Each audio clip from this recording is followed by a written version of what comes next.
Tired of paying someone else to mount and balance your tires? Why not do it yourself? I'll show you how in this video from the Motorcyclist garage.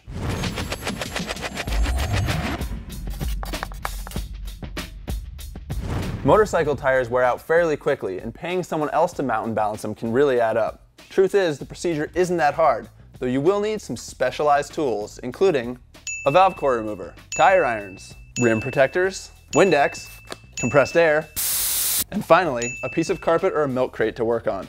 And to balance your new tire, you'll need a balance stand and some wheel weights. A warm tire is more flexible and so a lot easier to work with, so park your bike in the sun to warm up your tires. An easy way to put some heat in your rear tire is to spool up a nice smoky burnout. Hey, it's roast anyway, you might as well have some fun with it. The first thing you need to do is use your valve core tool to remove the valve core.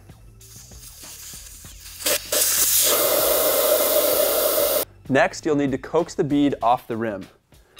These Bead Pro tire irons from Motion Pro have a built-in bead breaker for that exact purpose.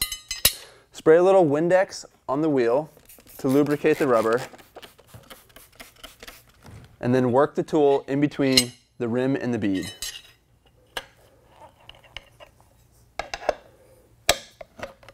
You'll need to work the tire in several locations until it pops down off the shoulder and into the channel in the middle of the rim. Once you've worked the bead off in one location, you should be able to press it off the rest of the way by hand. Remember, you'll have to do this to the other side of the tire as well. Kneeling next to the tire, place your knee on the tire to push the bead down into the center of the rim. Spray a little windex on to lubricate the bead. Put your rim protectors in place. And then work your tire irons in. Most tires can be tackled with just 2 spoons, but a really stiff tire might require a 3rd iron. Man.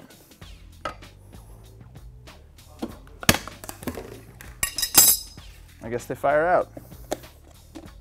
Work your way around the tire, prying it off a little bit at a time. And once it's about that far, you should just be able to pull it the rest of the way by hand. There we go. Now we have to work the opposite bead over the same side of the rim. Once again, unless you want to scratch the crap out of your wheels, put your rim protectors in place. Then work your iron under the bead and pry it over. What you can do here is you can either kneel on it to try and work it over, but there we go, and bam, ready to go in the river. Just kidding. You should definitely recycle your tires. Most auto parts shop will do that for about $2 to $3 a tire. Now it's time to install the new tire. As was the case with the old tire, it'll be a lot easier to work with if it's warm. You can leave it in the sun for 10 or 20 minutes, but I like to set it out at the beginning of the procedure so it's ready to go as soon as I get the old tire off. Or if it's winter or just plain cold out, you can put a hairdryer on low and set it inside the tire until it's warm. So, you've got your new tire all warmed up and ready to go, and you will notice that there is a dot on it. That indicates the lightest part of the tire, which you're going to want to align with the valve stem on your rim. You'll also notice that there's an arrow on the sidewall that indicates direction of rotation. Make sure that matches your wheel as well. So, once you've got that figured out, get your wheel prepped. Wheel is going to be spinning clockwise. We've got the arrow spinning counterclockwise, so I'm going to put this side of it down. All right, you will want to lubricate your bead to get it ready for installation and use a rag to make sure that you don't squirt too much liquid inside the tire.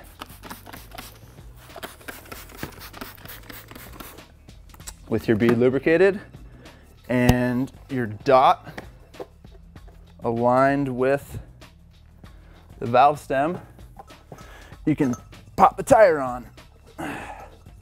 Oftentimes easier said than done. There we go. All right, so now we've got one bead over. We need to get the other bead over.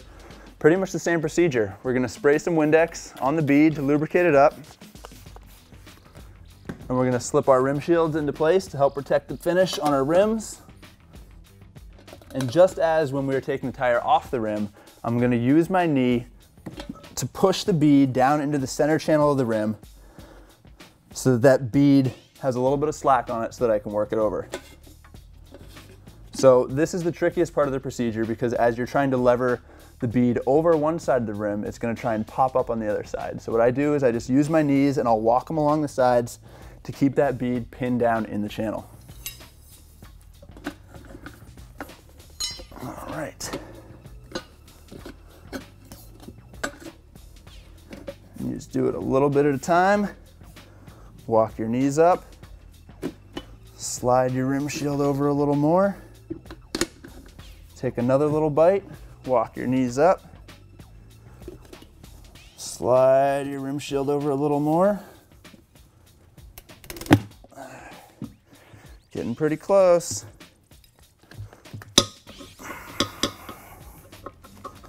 Got the rim shield pinched between the tire and the rim. Resist the urge to take really big bites because it's going to be really hard to do. Just take little bites and make sure that you keep that other iron pinned down because it might flip out and try and smack you in the face. All right, now I'm going to very gingerly, without the rim shield in place, try and work the tire on the rest of the way. And this one's especially difficult because this is an OE tire that we're installing, which is really thick and really stiff. There we go. All right, we got the tire on the rim. Now we need to seat the beads on the rim. To do that, you need to reinstall your valve core with your valve core tool and then inflate the tire. Okay, the windex has evaporated off the bead, so I'm going to spray a little more on there just to help that bead slide up on the rim.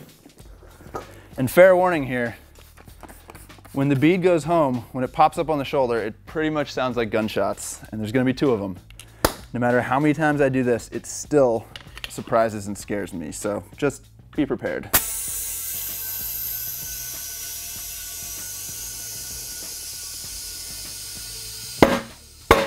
There it is. All right, that is maybe 15 or 20 PSI.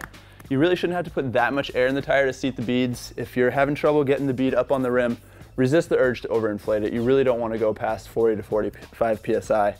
And if it's especially stubborn, just take a step back, pop the rim off or pop the bead off again, re-lubricate it with Windex and give it another shot.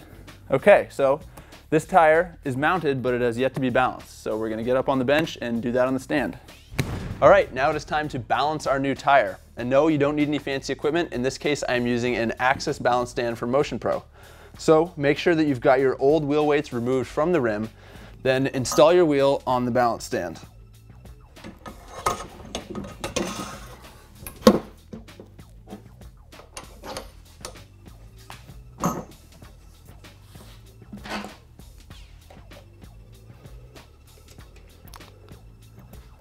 Now give the wheel a gentle spin. Not too hard or you're gonna be waiting for a while. What we're looking for here is for the heavy part of the wheel to settle out to the 6 o'clock position at the bottom. If you see it swinging back and forth like a pendulum, it's okay to cheat and touch the wheel to slow it down a little bit. Once the wheel has settled out, mark the 12 o'clock position with some chalk or a piece of tape. This is the lightest part of the wheel where we're gonna add weight in order to balance the wheel out. I'm using adhesive weights and I'm going to start with 4 of them.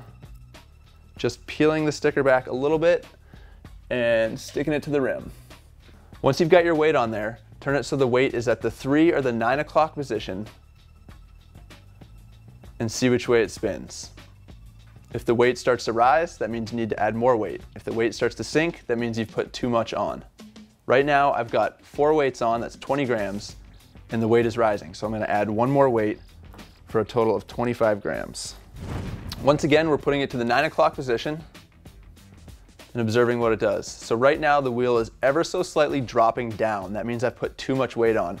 Personally, I like to err on the side of too little weight. If it's gonna be imbalanced with 25 grams and it's also gonna be slightly imbalanced with 20 grams, I would rather put less weight on the wheel.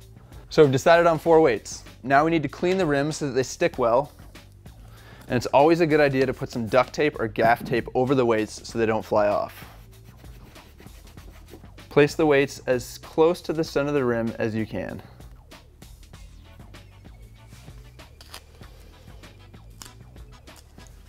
And that's it.